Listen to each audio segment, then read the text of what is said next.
Hello and welcome back to Tits, Tums and All Things Mum. I'm here with the lovely Louise today from Mum's Work in Chaos. How are you? I'm good, thank you. Thank you so much for coming on and being interviewed instead of being the interviewer. I know, it's really weird, but I'm trying to get more used to it. Yeah. Being the one in the hot seat rather than the other way around. It's quite fun. You'll be fine. And then afterwards I'm coming on yours, so you're going to interview me, which is very exciting. Scary. But do you want to start by telling us a little bit about yourself? Yeah, so I'm Louise.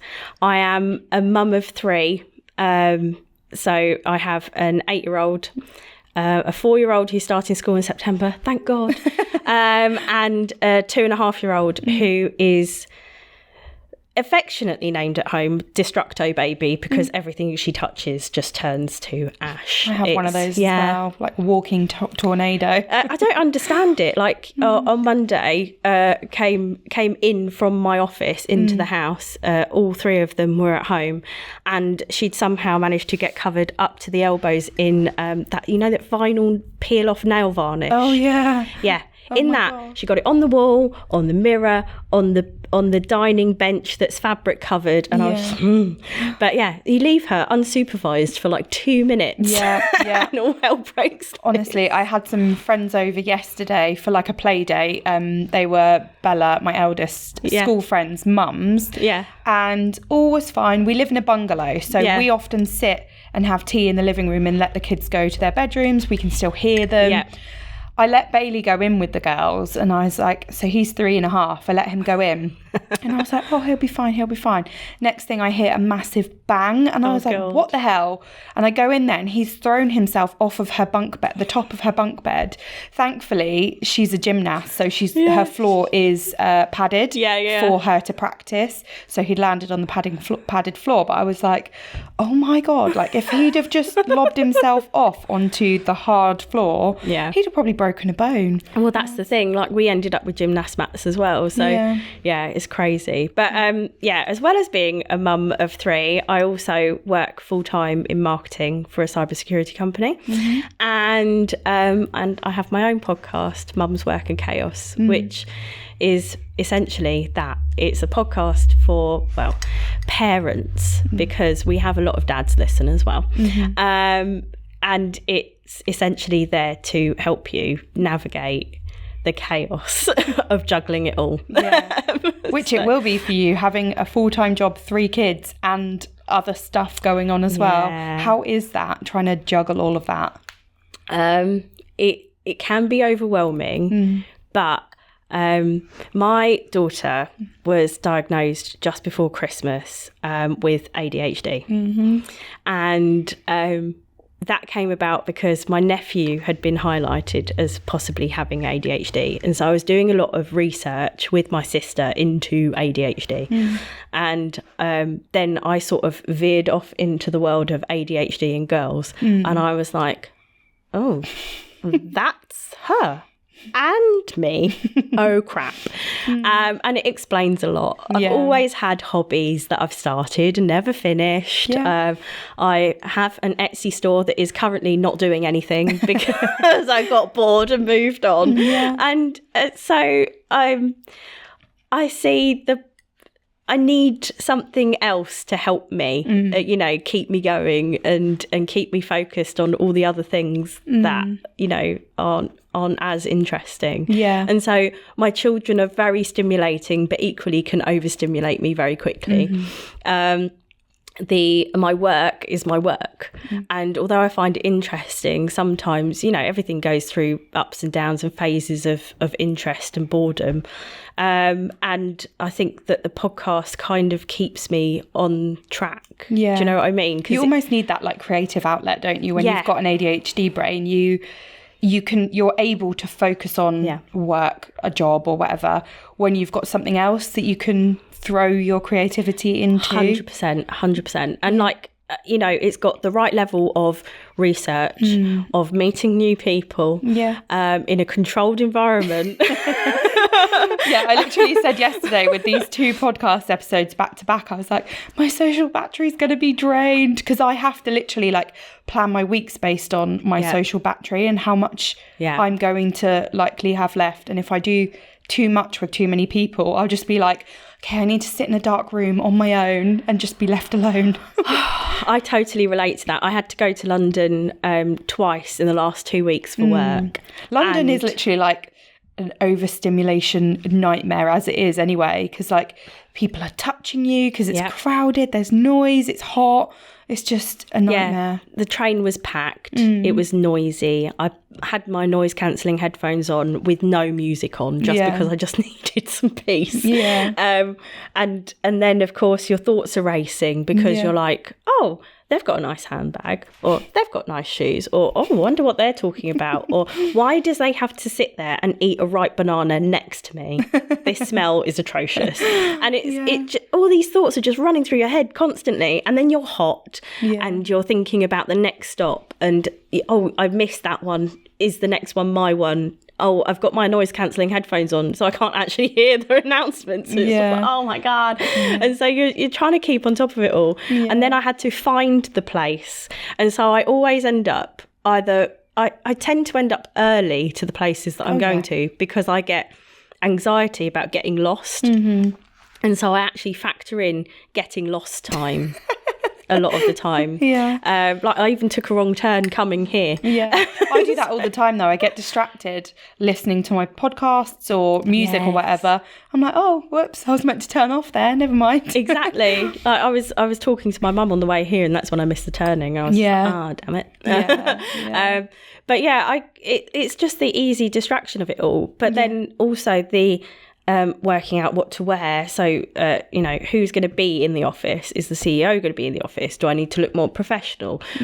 Planning my outfit the night before. I overthink every step to the point where I then do the meetings and then come home and can't function for like a whole day and a half. And I find it really hard afterwards. And so I call it peopling. If there's a lot of peopling involved in a week, I find it really difficult. And even like on weekends, I need to have, at least a couple of hours hiding in a cupboard, putting clothes away. To feel like I've done something productive, that has organised something in the house that takes away a little bit of the stress and anxiety for the rest of the week, but also gives me time to like just decompress a bit. Even if it is hiding in my daughter's wardrobe with a couple of episodes of some awful crime drama while I'm organising clothes, it helps. And so like my husband's amazing, and I'm still waiting even for my assessment, which has been nearly 2 years now.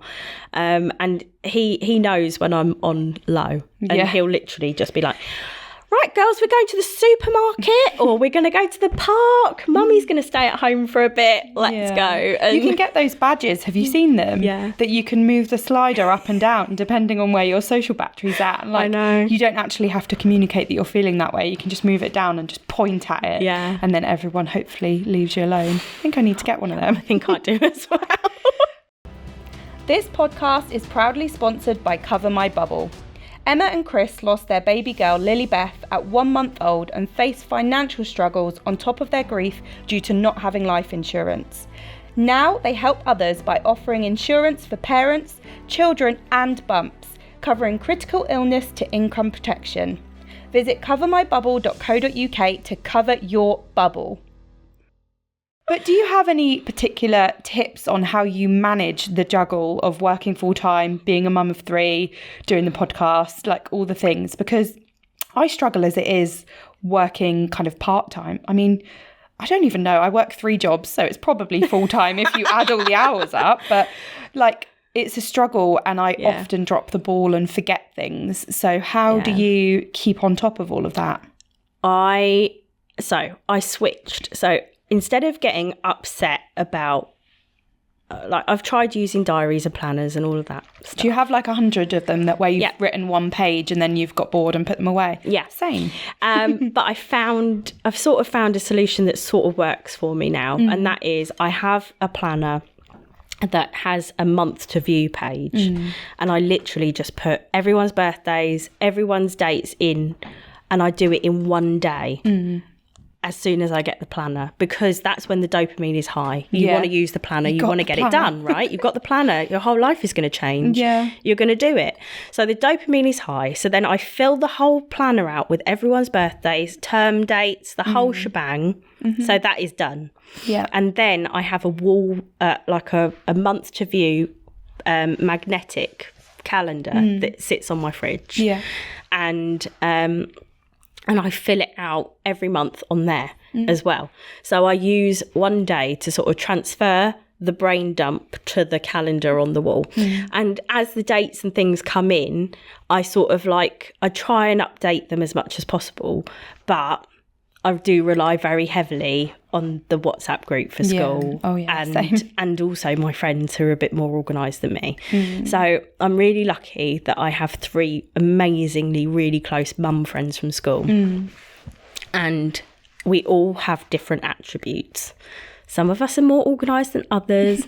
Others understand that I will have forgotten about inflatables day on the last day of school and might not have bought the wristband yet, and all of that sort of stuff. And so, whenever something springs into someone's head, generally a list of reminders is sent in, which is very helpful.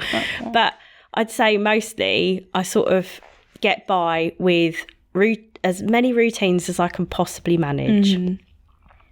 Planners and charts, because all 3 of my daughters relate quite well to a sticker chart. And so we have a sticker chart on the wall, on the fridge as well, that has the routine for the morning on it, that my eldest has her own one, so she can tick it off on her own. So it's like things like, have you packed your snack, your water, done this, done that? And we have a rule as well that is, helped along with the wonderful settings that you can put on an iPad, that there's no TV before 8 o'clock.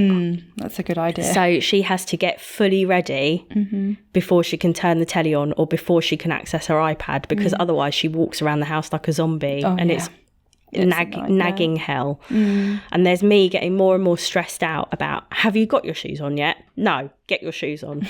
That's the 4th time I've asked you. Please do it now. Whereas if she has that responsibility of ticking it off on the chart as well, she feels like she's accomplished something. She's got that dopamine hit from it as well. I have to do that with my daughter as well. She has to have the dopamine or a bribe. Like, we're getting her ears pierced today. And this morning was a mad rush to get out because I was lazy and didn't get out of bed. And I was like, right, get dressed. I said it about 10 times. I was like, get dressed or we're not getting your ears pierced. And all of a sudden it was like, oh, okay, I'll get dressed. But it's hard for you as well, though. I really struggle with the constant threats of not doing things. Because I'm never going to actually go ahead with it. No, and eventually we've booked the ear piercing appointment. I'm not going to cancel it, but it's just like when you're in a rush, you're always like, right, what can I threaten her with? But that's the thing, isn't it? And eventually they'll cotton on. And then the threats will stop being effective. And so that's why I try and rely on the charts, because even the 2.5-year-old likes a sticker. And so, if you go to the toilet or if you she's fully potty trained now, apart from night times, but we're slowly trying to get her and my middle one out of nighttime nappies. And so it's like, now we've got a nighttime routine as well attached to this chart that includes, have you gone to the toilet, have you brushed your teeth, have you got your pajamas on, have you got your nappy on?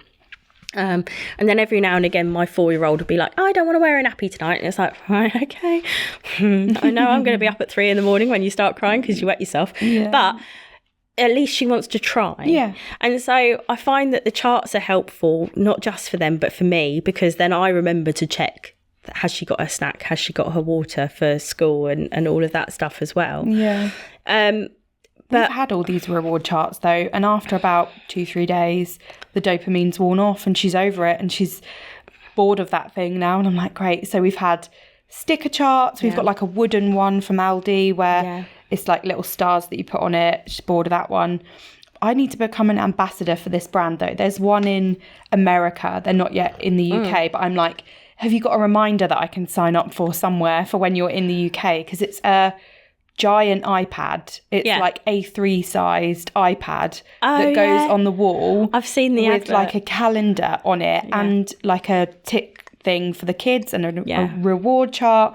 And I was like, I need that in my life. Like, how much? I'll give you all my money, but it's not in the UK. So my husband hates clutter. He hates things that take up space. Yeah. And it took me, I would say it took me ages to get the monthly planner on the fridge, but it took me ignoring him saying that he didn't want it to get it on the fridge. I ended up I went straight on Amazon. I got it. I was just like, I'll deal with it later. Yeah. I need this. And since we've had it, he's seen how much it's worked, because you're always going to open the fridge.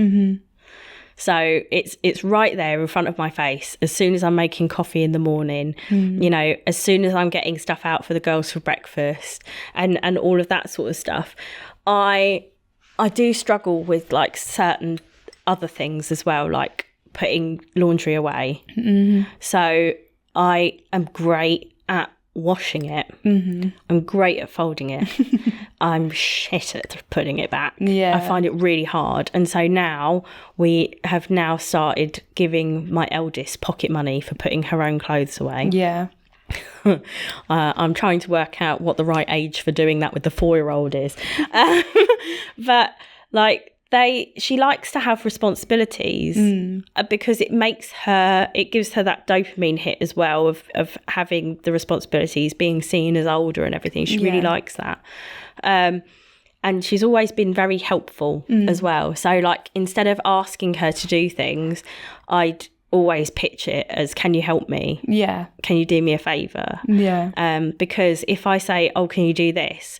There was instant, like, you know, demand avoidance. Oh, you're asking me to do it, I don't want to do it. But then if you're asking for help and reframing it in that way, she then goes, oh yeah, I can help with that. Yeah, I can be helpful, because there's that people pleasery side of it, isn't there, that I definitely have. And so like, instead of saying, do this now, no, that's not going to get done. Like, do you want to earn some pocket money? And she's like, yes, what can I do? What can I do? Or make a game out of it. Like, I've got this game with my 2 kids. I might actually be judged as being a bad parent, but I give them both a baby wipe, and I'm like, right, off you go. Whoever comes back with the dirtiest baby wipe wins. Do you know what? That's so good though, because my middle one, she used to just randomly, she'd pick out a baby wipe and she'd just wipe everything with it. I might try that. I don't think that you're a bad parent for encouraging that. And then they disappear, and then they find all the most like disgusting places in my house. I'm like, oh God, that's gross. Like, this is the thing. And so like I struggled with laundry, and I still struggle with the putting it away part. But I struggled with cleaning as well. So like, actually not cleaning. Cleaning was fine. It was the tidying crap up I'm the opposite. Bit. I can tidy because I hate clutter. Can't deal with clutter anywhere. But like the actual cleaning of stuff just makes me feel overwhelmed. So I don't mind tidying away other people's stuff. That's fine. I can tidy up after other people all day long. Tidying up my own stuff though is the bit that I find hard, because I am the sort of ADHD that I need the doom pile to remind me to do the things. But actually what the doom pile does is it creates that extra those extra moments of shame. And when overwhelm. you look when you look at the doom pile and you think, no, I still haven't sorted that out, I'll do that later. And actually you've had that hit of you're not good enough, you've not done it fast enough, you should feel really stupid right now. And I am the world's best person. If you had a competition for the best person in the world who could beat themselves up about like the most minor things, including conversations I had when I was 13, then I would win that 100%. And you know, those little micro moments of shame don't do anything to help. And so because cleaning and tidying with 3 children is quite difficult, we decided to bite the bullet and get over the idea of snobbery and hire a cleaner. Oh, everyone I speak to has hired a cleaner, and I'm like, do I need to do this? But Lottie, also, it's the best thing ever. I've got the overwhelm of like, how do you find someone that's right for you? So every time I think, right, I'm hiring a cleaner, I start looking into it and I'm like, oh, I'm overwhelmed, I can't. So I had the overwhelm as well. And then I got chatting to one of the mums at school and I was like, you're a cleaner. And I knew she had too many clients. She didn't have room for me. She'd already let me know this previously when we were moving house. She offered to do a deep clean of our house. Yeah. And then she was like, but I can't take you on as a regular client. And I was like, okay, cool, that's fine. But I asked her for advice. So I was like, right, Kate, I'm looking for a cleaner.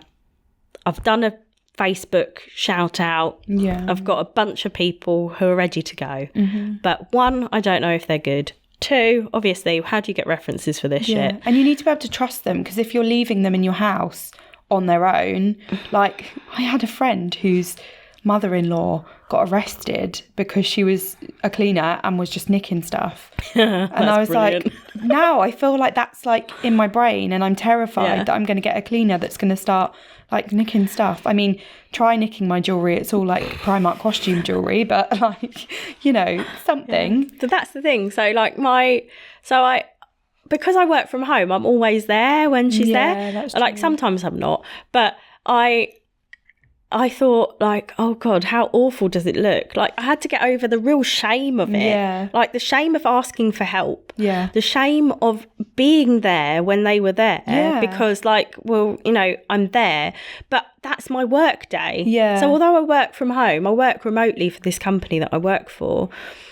That is my work time. Yeah. Like I have a lunch break, but I'm not going to spend an hour every day cleaning. Yeah. Instead, I spend an hour every day doing laundry, making lunch and walking the dog, you know. And so I don't spend that time in that way. I'd definitely clean my whole house before the cleaner came. So because I'd be too embarrassed. We tidy the whole house before the cleaner comes. And actually, having the cleaner has really helped with the shame of the doom pile. Yeah. Because I don't look around and think, oh, I need to put that away, because I have. Yeah. Because it's like, you know, when you invite friends round and you go round for the panic clean and you're like, shit. And then after they've left, you think, oh my God, my house looks fucking amazing. Yeah. It's like inviting your friend round. Every week she comes, she cleans. My house smells amazing. Yeah. It looks amazing for at least 2 hours before the kids come home. I was going to say, like 3.2 seconds. Yes, but it's tidy, and that's the thing that really makes so much difference. It's really helped with the brain fog, with the shame of everything as well. Once I got over the shame of actually hiring a cleaner. Yeah. Maybe that's where I'm at. Maybe I'm still in the like shame overwhelm area, and I need to get over that and just do it, because I work from home on a Monday, so I could easily have them come in and like reset my house for the week, and then the whole week it would be sorted. Well, it wouldn't last long, but you know, clean. But the other thing is that also we've enjoyed now more having people over to our house, because we're not going through the whole, oh, we have to clean. Yeah. Because actually it's a 5-minute job now. You just have to quickly put the hoover around to pick up the toast crumbs from the morning breakfast. Yeah. You just have to wipe down the surfaces really quickly. Everything else is clean. Yeah. So I don't panic about people just dropping round now. Yeah. There might be a couple of dishes in the sink. Yeah. But at the end of the day, everyone's house is like that. Yeah. And I think as well, since having friends from school, like mum friends from school, and just like popping round afterwards, you realise that everyone's house is like your house. See, my school mum friends' houses are spotless. My best friend, she can pop around my house anytime, and I'm like, sorry about the mess, like kicking toys out the way. And I don't care, because her house is the same. We're close enough to know that now. But my school mum friends, every time I've gone around their house, they're like perfect, like no dust. And I'm like, one, I wonder if they've done the like panic clean before I've come over. Or two, is it like that all the time? And I'm just like a bad human being. No, you're not a bad human being. They came round yesterday, and literally all morning I was cleaning my house. And then even when they came to the door, I was like, sorry about the mess, knowing full well it was not messy. It was like the tidiest it's ever been. But yeah, I was like, I have to prove that I'm not a dirty slob, because I also am that mum that forgets everything, that has no idea about the activities that are going on all summer, and they're reeling off like fun days, craft events, and I'm like, what? Like, what are these things? Honestly. So I'm like, I can't have them thinking I'm a messy bitch, unorganised bitch, and forgetful bitch as well. Oh, I think a nightmare, isn't it? Like, I think it's a sign that you're comfortable with people if you don't mind your house being a bit of a tip when they come round. Yeah. And I feel like part of me definitely getting over like the whole people pleasery side of things as well, and being more honest and open, and trying to, and I'm not sure I really agree with the term unmasking, but is to unmask and be less people pleasery and think, you know, if they can't accept me for who I am, then that says more about them than me. And which is really funny because it's what my mum used to say to me when I was going to school. If people don't like you for who you are, you don't want to be friends with them anyway. And I'd always think, but I do want to be friends with them. So I'm going to be who they want me to be. Oh, and so sad, those poor little girls, isn't it? Like, but that's the thing. The masking. Yeah. And so like my daughter, we're going through a real struggle with her at school at the moment because she's fucking amazing at masking. Oh, really? Yeah. So at school, there's no problems. Yeah, she doesn't fidget. Same with us. She doesn't click her tongue. She does click her tongue. She's trying to concentrate. She yeah, my daughter hums. Yeah, but she doesn't do it at school. Oh no, she does it at home, and she has like her meltdowns at home, and same overstimulation, and all of that. But they're like, oh, we don't see any of this at school. She's doing really well. She's exceeding in all her subjects. Like, she's really social, and I'm like, are we talking about the same child? Like, what is happening? And then when I spoke to my mum about it, about me at that age, she was like, your school reports were that you were excelling at school. Yeah. You weren't exhibiting any of these behaviours, blah, blah, blah. And my mum is, she's a hypnotherapist and a counsellor. And she was a primary school teacher. Oh, okay. And so she would look at me and go, that's trauma response from, you know, the divorce and all the other stuff. Not that's ADHD. Yeah. And so it's taken me a long time to say, look, I've had counselling. I've done a lot of work to heal from this other stuff, you know. And these bits aren't going away. Yeah. Yeah. And look at your granddaughter who comes from a loving home where we don't react in the same ways as, you know, when I was a kid. Yeah. Yeah. Mirror image child. And mum's like, all of a sudden she's come round to it. And I wouldn't say all of a sudden, it's taken a while, but she's open and she's receptive and everything. And she's done a lot of her own research now as well. And I think getting her diagnosis has really helped her understand me more. Yeah. And now she won't leave me alone. Yeah. It's like anytime something comes up about adult ADHD, she sends it through to me. She's like, Louise, this is you. I'm like, yes, Mum, I know. It's sad that like our generation and their generation though didn't get that support, and like we did have to mask our way through childhood, and then we're only just unmasking in our 30s now, and actually realising who we were our whole lives is not who we actually are now. Yeah, and I think that's part of the pink hair and the just being me. Yeah. And also, like, I if I set up meetings at work and stuff as well, I always write an agenda because I want to know what we're talking about, because otherwise I will go off script and I will tangent my way through life and it will circle back eventually, but I'll have taken you on a walk through the whole entire universe before we got to the point that I was actually talking about. And I love that though. I think that that's really fun and makes someone interesting. So I like it. Yeah. I find it interesting. Yeah. But I can see when other people are like feeling frustrated by it. And so especially for like meetings with certain people, I will try and list out everything I have to say beforehand, so I try and stay as on track as possible because I know they get frustrated. Yeah. And then other people, sometimes I'll ring my boss and I'll just be like, so this, that links to this, that does that, this here, that there you go, Love Island, back again. And she's like, perfect, amazing, yes. Love Island, also agree. Great, we're done. Yeah. And but luckily she's used to this crazy lady, and we get on well. But it can be a struggle. I have to mask at work. It's a nightmare because do you know that I can't remember. It's got a name. The unfairness thing. You can't deal with things being unfair. Oh yeah. So the whole like working environment and the fact I'm a really hard worker. Like I will literally work my ass off constantly. There's also that people pleasery side of me as well, that I will literally work myself into the ground, but other people aren't like that, and that really pisses me off. And because all of my emotions are like outward, that will just come out, and I'll be like, people don't like me at work because I openly say to people like, you're being lazy, come on, like pull your weight. Or people will take an extra 20 minutes for break, and I'm like, oh, did you get lost? And like people don't like me for that, but I just can't deal with the unfairness and like certain levels of work within, because we're all getting paid the same. We should all work the same. And I know I need to work on that. I definitely have to mask myself at work 100%. I find fairness and justice a huge thing. What's it? It's got a name. It's like justice something, isn't it? Yeah. I don't know. I can't remember it off the top of my head right now. But I find it really difficult dealing with unjustness or unfairness, especially at work as well, and also at home. Yeah. Oh, yeah.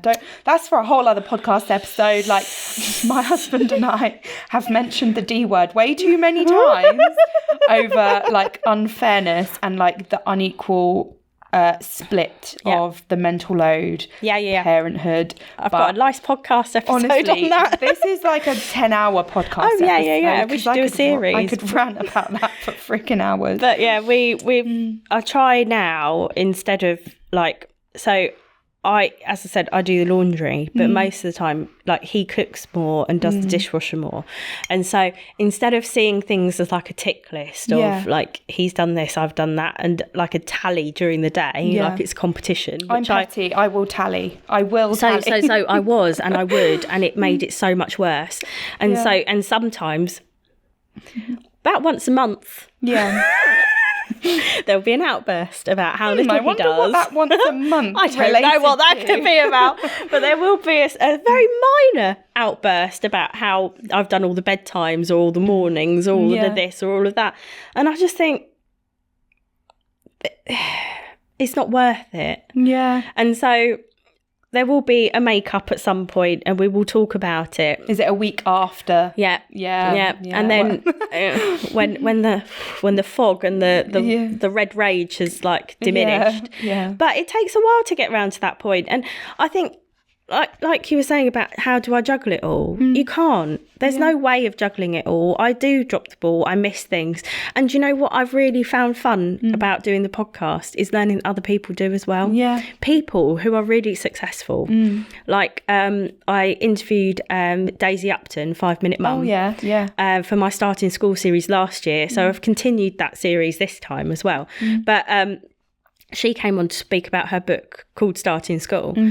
And I said, okay, what are your top tips for parents whose kids are starting school in September? And she said, it's all right if you forget something. Get a good bottle of wine. It's all right if you drop the ball. Oh, she does like a glass of wine, does Daisy.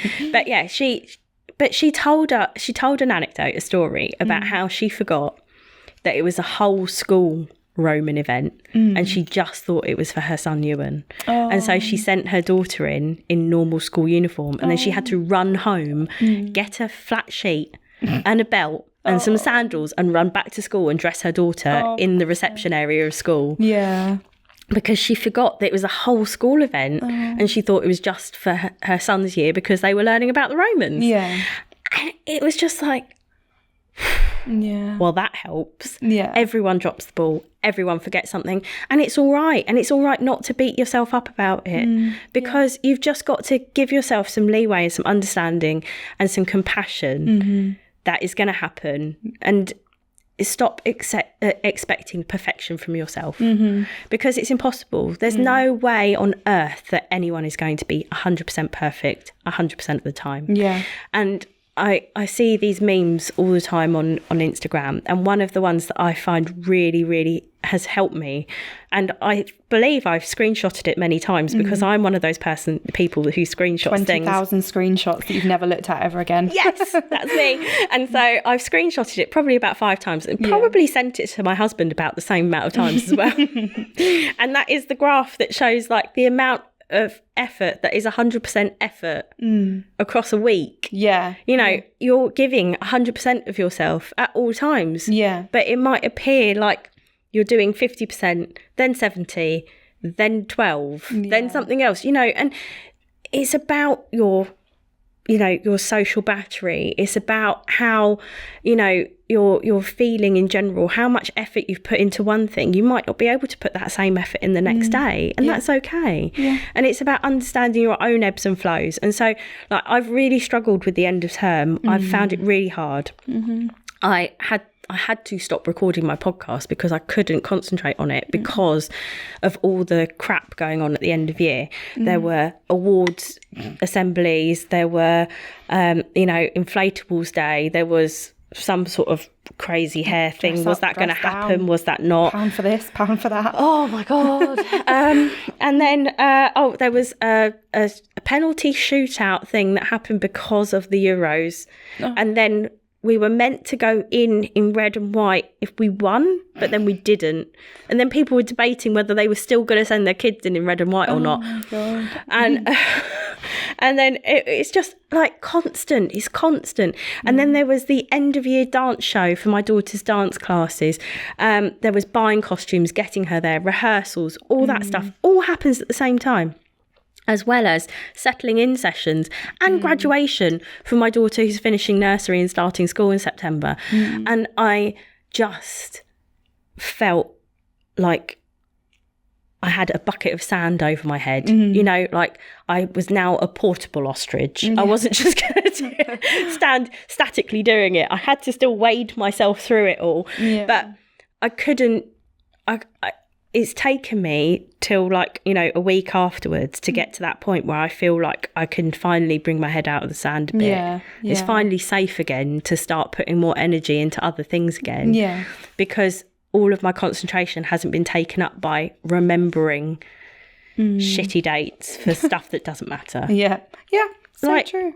My daughter goes to nursery full time. Yeah. She went to nursery for 2 1-hour sessions and came out going, well, why didn't came out of school for these 2 1-hour sessions? It was like, why am I out now? Yeah. Why aren't I staying? And I had to explain to her that these were settling in sessions to get used to it, and she was like, I am used. Why am I out of here now? Like, I thought I was going to school. And I think in some ways those settling in sessions, although they're good for kids who might be more anxious, they're also confusing for kids. Yeah. Because she's full time, so she's still going during the summer holidays. Yeah. But she thinks that she's graduated. She thinks that she's gone to school. Yeah. So why aren't I at school? And it's very confusing for her at the moment, that time. And so I keep having to explain, no, you've still got 5 weeks until you start school. Yeah. Oh, bless her. And then there's the joy of buying all the school uniform and getting everything ready for that as well. We should do a whole episode on like school, just school shit, because there's a lot. 100%. Yeah. It's just mind blowing, like all the crap you have to remember, and then and planning it all. And I have a list book that I designed myself to help me, and literally it's got like it's got everything for like different sections of your day. So you can put it, they're blank, but you can put times in to say when you've got meetings and stuff, and you can break up your day like that if that's what you want to do. Yeah. And then the other side, you've got the 5 important things. That's it. The maximum you can have is 5 important things. Yeah. And then you've got notes, and that's it. And reminders. Yeah. A reminder section for stuff you've been told during the day that you have to remember. Yeah. A section for notes, for things that are important, but, you know, aren't necessarily doable right now. Yeah. Meetings and stuff, plan your day. And then the 5 important things you're going to get done in that day. Yeah. And sometimes I use the note section to break up the laundry so that I can tally it. So it'll give me that dopamine hit of, oh, I've achieved that. Yeah. I've washed that. I've folded it, I've put it away. Yeah. That's my tally. And I can do 2 loads a day, right, if I wanted to. And then I have, you know, the notes section for like things that have come out of meetings and stuff. But I found that really useful because the expectation is that I can't do too much. If I had like a blank A5 notepad, I could write a to-do list as long as my arm. Same. And not achieve any of it. And it makes you feel like absolute shit. Yeah. Because you've had this really high expectation of yourself and then you've not met it. Yeah. And it, like, if you've had this expectation of you, then what have other people thought as well? And it can make you feel like absolute crap. And so by having this lower expectation of yourself, like, even if I don't achieve all 5 things, I've still got something done. Yeah. And I found also breaking up big tasks into littler ones helps a lot as well, because again, I can tick that off. That's that dopamine hit of a whole email campaign. Okay, right. So I have written the emails, I've produced the lists, I've then set the email up and set the list up with it. So I can attribute that as a separate task. Yeah. Then I will have a quick run through of the email, of the list and everything else with the salesperson to make sure that they're happy for me to send it, and then we'll send it the next day. Yeah. You know, and even the big tasks don't have to be done in one go. Yeah. They could be broken up. And so it does make me feel a lot better doing it in smaller chunks. But definitely. Everyone's brains work differently, don't they? And you just have to work out what's right for you. So well done for doing that. Oh, thank you. Shall we go ahead and spin the wheel? Yes, let's do it. Amazing. So give it a good spin and we'll see what you get. Okay. Oh, it's a rank bag. It's a rank. I love a rank bank. What have we got? Anything juicy? Let's have a look. So, when my middle son was 18 months old, he wandered into the bathroom and found a poo in the toilet that my eldest hadn't flushed. I can't say what happened in that moment, but somehow when I went into the bathroom, there was poo everywhere, including all over my little cherub who was standing there squishing it between his fingers. Oh, he smiled at me as if nothing had happened while I looked back in horror. Oh, God. Honestly, though, kids are freaking gross. I know. Most of my rank banks are about poo, by the way. So, oh, there you go. Yeah. Do you have any poo stories from yours? So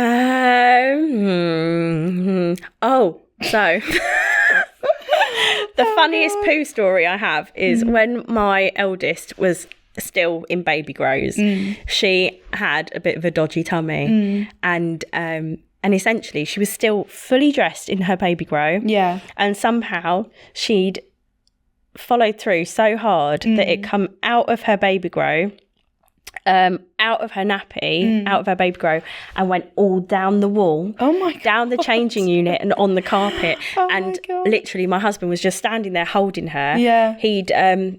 I'd sent him up to change her bum and he was standing there holding her like in shock, and he just shouted, "Lou, help!" So I ran up the stairs to find out what the hell was going on, and there he is holding this baby like in complete shock, and there is just shit everywhere. Oh my God. Like literally from ceiling to floor. Yeah. And he didn't know what to do. And so I cleaned off the changing unit as quickly as I could. We changed her and sorted it all out, and then the very next day we went and bought a carpet cleaner so I could sort it out.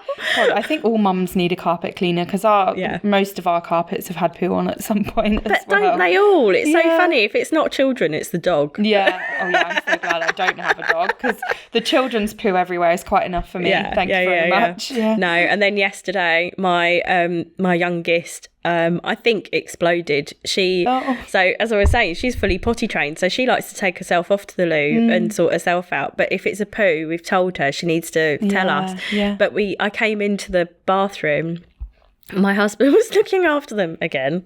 Yeah. Not saying that there's any sort of coincidence there's no correlation there. No correlation at all. But my husband was with them, and then I go into the toilet and I'm just like, shouted, "Who was the last one to poo?" And everyone was in denial. And there was just poo all over the toilet seat. No. My little one's the same. He's 3.5 and he's fully potty trained. He can do a wee by himself, but he thinks he can go and do a poo by himself and wipe his bum.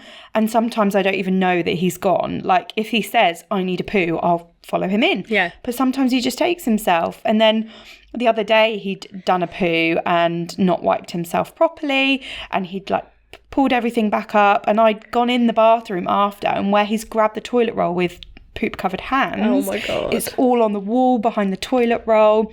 He'd obviously washed his hands and like done a proper job, because there was the stool was out for the sink, but it was on the tap, it was everywhere. And then I pulled his pants down and it was still all in there, and I was like, oh my Jesus, why so I've had to give him the pep talk, like, it's great that you want to be independent, you want to do it by yourself, but mummy needs to help you sometimes, because it's absolutely everywhere. So, although my 2-year-old wants to do it and tries, my middle one refuses. Oh, my eldest, who is nearly 6, sometimes will call me quietly, because if my husband hears, he'll be like, "Wipe your own ass." Yeah. But she'll call me, she'll be like, Mummy, come here, I need to tell you something. And then she'll like, "I've done a poo, but I don't want to wipe it. Can you wipe it?" I'm like, no, do it yourself. Yeah. So, like, my 4-year-old, I'm now trying to encourage her. I'm like, you start school in September, you have to be able to do it yourself. Yeah. And she's like, no. She'll just shout, "Mum, I've done a poo." I'm like, "Wipe your own bum." "No, you do it." And she's stubborn. Yeah. She's so stubborn. So she could sit there a good 10-15 minutes before giving Sounds in. like my husband. He sits there for like a good 20 minutes on the toilet. He needs his quiet time with his phone. Oh, do I get quiet time? Can I disappear for a 20-minute You don't need quiet time. What's that about? On that poop note, could you tell everyone where we can find you online? So you can find me on Instagram at mumsworkandchaos. You can find my website as well, www.mumsworkandchaos.com. And I am over on TikTok, but you're not going to find much right now. I'm working on that. Honestly, I use something that does it automatically. I don't even go on TikTok. It just posts, and I'm like, yeah, that's fine. That's the thing. I'm trying to schedule more, but trying to find the time to do it. There's no time. No, there is no time. No. And then, like, unless I get a sporadic burst of energy, it's not going to happen. Yeah. But so you'll and the podcast is on Spotify, Apple Podcasts, Amazon. In fact, anywhere you'll find podcasts is where you'll find my podcast. Amazing. Well, thank you so much for coming on. Thank you for having me. Yeah, I'll chat to you in a minute on your podcast. Thank you so much to everyone for listening and watching at home. Please give us a like, download, subscribe, all the things, and I'll see you next week.